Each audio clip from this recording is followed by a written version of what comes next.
Hello everyone. अपने पिछले video में हमने टेक्सचर्ड धागों के बारे में जानकारी प्राप्त की कि टेक्सचर्ड धागे क्या होते हैं, उनकी क्या विशेषताएं होती हैं और उनके कितने प्रकार होते हैं। टेक्सचर्ड धागों के प्रकार जो प्रमुख 3 प्रकार होते हैं,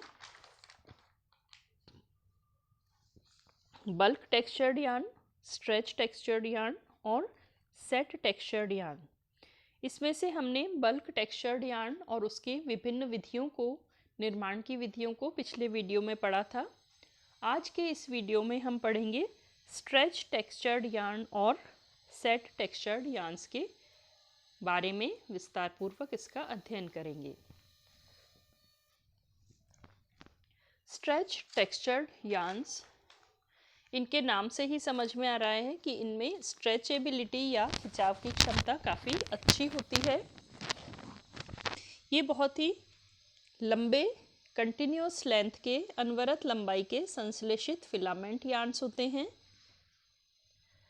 इनमें स्पाइरल, क्रिम्प जैसी या स्प्रिंग जैसी संरचनाएं होती हैं। इनके निर्माण की मूल विधि को स्विट्जरलैंड में विकसित किया गया था।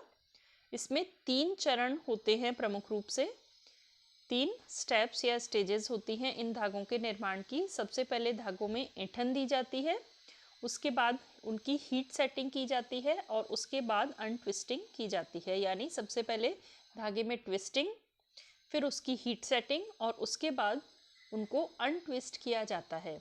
इसका सीधा सीधा तात्पर्य ये है कि इस प्रक्रिया के लिए सिर्फ थर्मोप्लास्टिक फाइबर्स या फिलामेंट्स ही काम में लिए जा सकते हैं। यानी सिर्फ वो रेशे काम में आते हैं जो ताप सुनम्य हैं, अर्थात प्रमुखतः नायलॉन और पॉलिएस्टर का प्रयोग ही इसके लिए किया जाता है। इन धागों में खिंचाव की प्रवृत्ति बहुत अधिक होती है और इसके नाम से ही पता चल रहा है, क्योंकि इसका नाम ही इसीलिए स्ट्रेच यार्न दिया गया है या स्ट्रेच टेक्सचर्ड यार्न दिया गया है।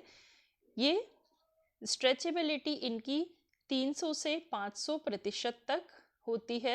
यानी अपनी मूल लंबाई से 3 गुना से लेकर के 5 गुना तक ये बढ़ सकते हैं, लंबाई इनकी बढ़ सकती है।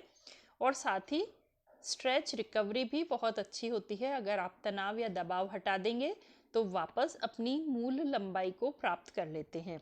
ये मध्यम बल्क वाले यार्न होते हैं, यानी बहुत ज़्यादा फूले हुए तो नहीं होते और बहुत ही कम फूले हुए भी नहीं रहते। साथ ही वजन भी इनका ना तो बहुत ज़्यादा होता है और ना ही कम, मीडियम रेंज का वेट होता है। इस प्रक्रिया के लिए या इस तरह के यार्न्स बनाने के लिए नायलॉन के रेशों का प्रयोग बहुतायत से किया जाता है और इनको hosiery, underwear, swim suit, sports wear, Jersey आदि बनाने के लिए काम में लिया जाता है। स्ट्रेच टेक्सचर्ड धागे बनाने की 3 विधियां हैं। सबसे पहली विधि है फॉल्स ट्विस्ट विधि, जिससे कॉइल टाइप टेक्सचर्ड यार्न्स बनते हैं। दूसरी विधि है एज क्रिम्पिंग, जिससे कर्ल वाले धागे बनते हैं। और तीसरी विधि है निट डी निट, इससे क्रिंकल टाइप के धागे बनाए जाते हैं। Coil type stretch yarn, coil यानी कुंडली नुमा। इस तरह के धागे बनाने के लिए या कॉइल्ड स्ट्रेच धागे बनाने के लिए फॉल्स ट्विस्ट स्पिंडल काम में लिया जाता है। जैसा कि आप इस डायग्राम में देख रहे हैं, ये सबसे उपयुक्त उपकरण है इसके लिए।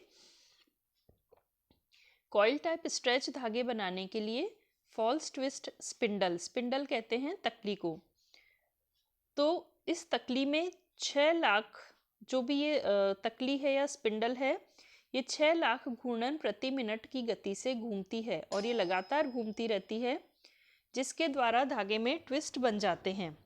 फिर इसको हीट सेट करके अनट्विस्ट कर दिया जाता है। तो सबसे पहले इसमें ट्विस्ट उत्पन्न किए जाते हैं जो कि फॉल्स ट्विस्ट होते हैं।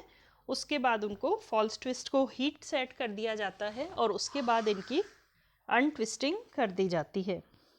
धागे की पूरी लंबाई को स्पिंडल से गुजारते हैं और पूरे धागे में एक निश्चित अंतराल पर एस तथा जेड ट्विस्ट बन जाते हैं। हम ये जानते हैं कि धागों के जो ट्विस्ट होते हैं वो दो दिशाओं में घूमते हैं, एस डायरेक्शन और जेड डायरेक्शन। तो इस विधि के अंदर स्पिंडल थोड़ी देर एक क्लॉकवाइज घूमती है, थोड़ी देर एंटी क्लॉकवाइज घूमती है या विपरीत दिशाओं में घूमती है, जिसकी वजह से पूरे धागे में थोड़ी दूरी पर एस ट्विस्ट बन जाते हैं और थोड़ी दूरी पर जेड ट्विस्ट बन जाते हैं। तो थोड़ी थोड़ी दूरी पर एस ट्विस्ट, फिर जेड ट्विस्ट, फिर एस ट्विस्ट और फिर जेड ट्विस्ट, इस तरह की संरचनाएं बन जाती हैं, जैसा कि आप इस डायग्राम में देख रहे हैं। एस और जेड दोनों तरह के ट्विस्ट इसके अंदर बन गए हैं।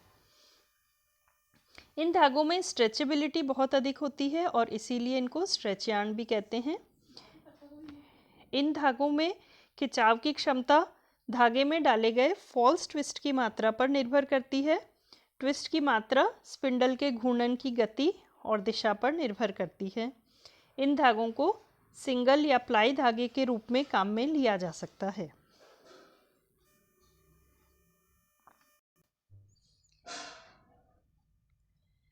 आप इन डायग्राम्स के अंदर देख रहे हैं कि इसमें सबसे पहले फीड रोलर्स के द्वारा जो भी फ्लैट फिलामेंट्स हैं, चिकने फिलामेंट्स हैं, उनको आगे स्पिंडल में भेजा जा रहा है, जहाँ पर पहले हीटिंग जोन है जहाँ उन्हें गर्म किया जाता है। उसके बाद उसमें फॉल्स ट्विस्टिंग की जाती है, फॉल्स ट्विस्टिंग डिवाइस के द्वारा या स्पिंडल के द्वारा, और उसके बाद इन्हें डिलीवरी रोलर्स के माध्यम से आगे पास कर दिया जाता है। और इस तरीके से इनके अंदर जो कॉइल्स बनते हैं वो जिस तरह से कॉइल्स हैं वो नज़र आने लग जाते हैं और इनमें मध्यम बल्क बन जाता है। नेक्स्ट है कर्ल टाइप स्ट्रेच यार्न्स या कर्ल टाइप स्ट्रेच धागे। इसको बनाने के लिए एज क्रिम्पिंग की जाती है या किनारों से इनको क्रिम्प किया जाता है। इस तरह के धागे बनाने के लिए या इस मेथड को इसीलिए एज क्रिम्पिंग कहा जाता है कि कर्ल टाइप स्ट्रेच धागे बनाने के लिए उन्हें चाकू जैसे किनारों वाले या ब्लेड की भांति तीखे किनारे वाले गर्म डिवाइस से गुजारा जाता है। जैसा कि आप फर्स्ट डायग्राम में देख रहे हैं, फ्लैट फिलामेंट है और उसको एक तरफ से चाकू या ब्लेड जैसे तीखे किनारे वाले डिवाइस से पास किया जाता है। इसकी वजह से फिलामेंट एक तरफ से चपटा हो जाता है, दूसरी तरफ से तो वो गोलाकार है, लेकिन जो सतह चाकू या ब्लेड से टच हो रही है वो एकदम फ्लैट हो जाता है। अब क्योंकि गोल आकार का सतह का क्षेत्रफल अधिक होता है और चपटे का कम होता है, तो जो हिस्सा चाकू के या ब्लेड के संपर्क में आया है उस फ्लैट सरफेस का या समतल सपाट सतह का, चपटी सतह का क्षेत्रफल कम रह जाता है और इसी वजह से दूसरी जो सतह है धागे की उसमें कर्ल उत्पन्न हो जाते हैं और धागे में भी इसी वजह से कर्ल बन जाते हैं। ये एक सस्ती विधि है और इसमें यार्न बनाने की गति भी अधिक होती है, तो काफ़ी स्पीडली यार्न्स बन जाते हैं। इसका प्रयोग इकहरे धागों के लिए यानी सिंगल फिलामेंट्स के लिए और बहुरेशीय फिलामेंट्स दोनों के लिए ही किया जा सकता है और इस तरह से बनने वाले धागों का यानी कर्ल टाइप स्ट्रेच धागों का प्रयोग प्रमुखतः होजियरी के लिए किया जाता है। तीसरे प्रकार के स्ट्रेच यार्न है क्रिंकल टाइप स्ट्रेच यार्न या क्रिंकल टाइप स्ट्रेच धागे। इसको बनाने के लिए निट डी निट विधि का प्रयोग किया जाता है। निटिंग यानी जो स्वेटर बनाने की प्रक्रिया हम लोग काम में लेते हैं उसे कहा जाता है निटिंग। तो निट डी निट का मतलब है पहले निटिंग की जाएगी यानी स्वेटर बनाया जाएगा और उसके बाद में उसको उधेड़ा जाएगा। तो ये बिल्कुल वैसी ही प्रक्रिया है। Knit de knit textured yarn बनाने की एक प्राचीन विधि है और ये 1965 में लोकप्रिय हुई थी। इस प्रक्रिया में कम व्यास वाले फिलामेंट यार्न्स को प्लेन निटिंग के द्वारा पहले तो बुन लिया जाता है, उसके बाद उनकी हीट सेटिंग कर दी जाती है। ठंडे जब हो जाते हैं गर्म करके हीट सेट कर दिया और फिर उसी अवस्था में ठंडा कर लिया जाता है। जब ये धागे ठंडे हो जाते हैं तब इनको खोल करके कोन पर लपेट लिया जाता है और उसकी वजह से इसमें क्रिम्प्स या क्रिंकल बन जाते हैं, जैसा कि आप इन डायग्राम्स में देख रहे हैं। इसमें स्टिच की लंबाई को बदल के, धागे के तनाव को बदल के या प्लेन निटिंग की जगह किसी अन्य प्रकार की निटिंग का प्रयोग करके बहुत सारे वेरिएशंस या वैरायटीज़ बनाई जा सकती हैं, जैसा कि आप देख रहे हैं। इसमें हमने 4 इमेजेस ली हैं, अलग अलग तरह के 4 क्रिंकल्ड स्ट्रेच यार्न बनाए गए हैं। इनमें क्रिंकल्स या क्रिम्प्स की लंबाई और शेप दोनों ही चीज़ें अलग हैं। क्रिंकल टाइप स्ट्रेच धागों का प्रयोग साधारणतया बाह्य वस्त्रों के लिए यानी आउटर गारमेंट्स के लिए, स्विम सूट के लिए और अप होल्स्टरी के लिए किया जाता है। तीसरा प्रमुख प्रकार टेक्सचर्ड धागों का है सेट टेक्सचर्ड धागे या set textured yarns. Set textured yarns बनाने के लिए सामान्यतया पॉलिएस्टर के धागों का प्रयोग किया जाता है और इसके लिए निटिंग या वीविंग किसी भी विधि का प्रयोग किया जा सकता है। इन धागों में वॉश एंड वियर की प्रॉपर्टी होती है, यानी वास्तव में जैसे हम धो करके और बिना आयरनिंग के, बिना प्रेस किए हुए कपड़ों को पहनते हैं, उस तरह की प्रॉपर्टीज़, उस तरह की विशेषताएं इन धागों या इनसे बने वस्त्रों में होती हैं और इस वजह से ही इनका जो टेक्सचर होता है, जो इनका स्वरूप होता है, उसकी वजह से ये वस्त्र को भी बहुत ही उत्कृष्ट हैंड और ड्रेप प्रदान करते हैं, यानी वस्त्र छूने पर बहुत ही बढ़िया लगता है और इसके साथ साथ उसका ड्रेप यानी पहनने पर जो उसका फॉल आता है शरीर पर, जिस तरीके से वो लटकता है, गिरता है, वो इफ़ेक्ट भी बहुत ही अच्छा रहता है। सेट टेक्सचर्ड धागे स्ट्रेच धागों का ही परिवर्तित रूप है, बस इसमें बल्क थोड़ा ज़्यादा होता है, जबकि जो स्ट्रेच धागे हैं उनमें बल्क मीडियम होता है। सेट टेक्सचर्ड धागों में बल्क बहुत ज़्यादा होता है और ये काफ़ी आरामदायक भी होते हैं।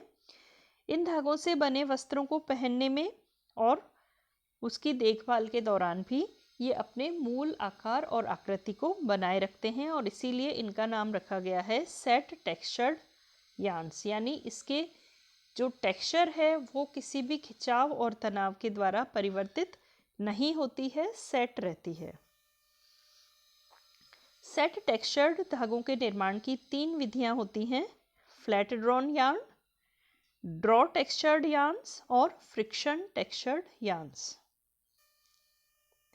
सबसे पहला है फ्लैट ड्रॉन यार्न। इसके नाम से पता चल रहा है ये थोड़े से फ्लैट या चपटे होते हैं, बहुत ज़्यादा इसमें फ्लफीनेस नहीं होती है। इन धागों में फॉल्स ट्विस्ट होते हैं, इनको हल्का सा खींचते हैं, ड्रॉ किया जाता है और फिर टेम्परेचर बढ़ा करके यानी हीट के प्रभाव से, ऊष्मा के प्रभाव से इनको स्थायी रूप से टेक्सचर दे दिया जाता है। फिर ठंडा करके इन्हें खोलते नहीं हैं, जो इनमें टेक्सचर बन गया है उसको एज इट इज़ रहने दिया जाता है और फिर इनका प्रयोग टेक्सचर्ड यार्न्स की तरह से किया जाता है। नेक्स्ट है draw textured yarn. Draw textured yarn बनाने के लिए ड्राइंग की यानी खींचने की प्रक्रिया और टेक्सचर डालने की प्रक्रिया, यानी इसकी सरफेस सतह में बनावट जो भी हम डालते हैं, जो इफ़ेक्ट डाल रहे हैं, ये दोनों प्रक्रियाएं साइमल्टेनियस की जाती हैं, एक ही साथ एक ही चरण में संपन्न की जाती हैं। खींचने की प्रक्रिया और टेक्सचरिंग की प्रक्रिया दोनों के लिए एक ही चरण का प्रयोग किया जाता है। जैसे जब हम पिघली कताई करते हैं, मेल्ट स्पिनिंग करते हैं, तो जब स्पिन रेट से फिलामेंट निकलता है और जब उसको इकट्ठा करके हम स्पूल पर या गट्टे पर या किसी रील पर लपेटते हैं, तो उसी समय पर इनको खींच भी देते हैं, साथ ही साथ इनकी टेक्सचरिंग करके हीट सेटिंग भी कर देते हैं। यानी जब हम इनको खींच रहे हैं, ड्रॉ करने की प्रक्रिया कर रहे हैं, उसी समय पर इनको किसी भी विधि से टेक्सचर दे दिया जाता है और उसके बाद इनको ठंडा करके स्पूल पर या गट्टे पर लपेट लिया जाता है। इस तरह के जो धागे होते हैं वो किसी भी प्रकार के सामान्य जो परंपरागत धागे हैं या जो साधारण फिलामेंट्स हैं जो चिकनी सतह वाले हैं, उनकी बजाय ड्रॉ टेक्सचर्ड यार्न्स की गुण भी बहुत अच्छे होते हैं, साथ ही क्वालिटी या गुणवत्ता भी बहुत बेहतर हो जाती है। नेक्स्ट है फ्रिक्शन टेक्सचर्ड यार्न्स।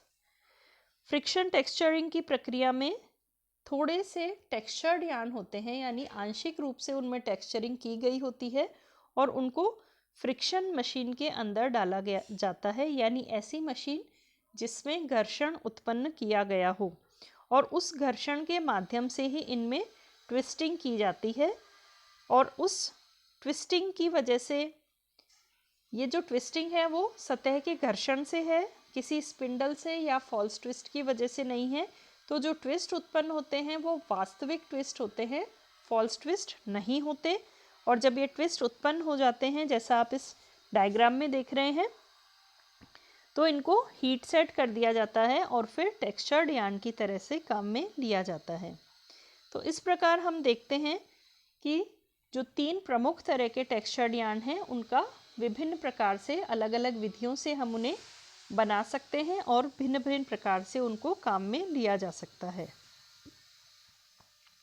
टेक्सचर्ड धागों के उपयोग। हालांकि हमने जो तीनों प्रकार के टेक्सचर्ड यार्न पढ़े हैं, bulk textured yarn, stretch textured yarn और सेट टेक्सचर्ड यार्न, इन तीनों तरह के धागों के अलग अलग उपयोग के बारे में हमने साथ साथ ही पढ़ लिया था। लेकिन अगर हम सामान्य रूप से देखें तो टेक्सचर्ड धागों का उपयोग बहुत सी वैरायटी के टेक्सटाइल प्रोडक्ट बनाने के लिए काम में लिया जाता है, जैसे होजियरी के वस्त्र, निटेड अंडरगारमेंट्स, आउटरवेयर, महिलाओं के लिए शेप रिटेनिंग फैब्रिक, जिसमें वो अपने बॉडी के शेप को सही तरीके से एडजस्ट कर सकते हैं, और इसके साथ साथ पुरुषों के लिए भी बहुत सारे वस्त्र, सूट्स, ओवरकोट आदि बनाने के लिए काम में लिया जाता है।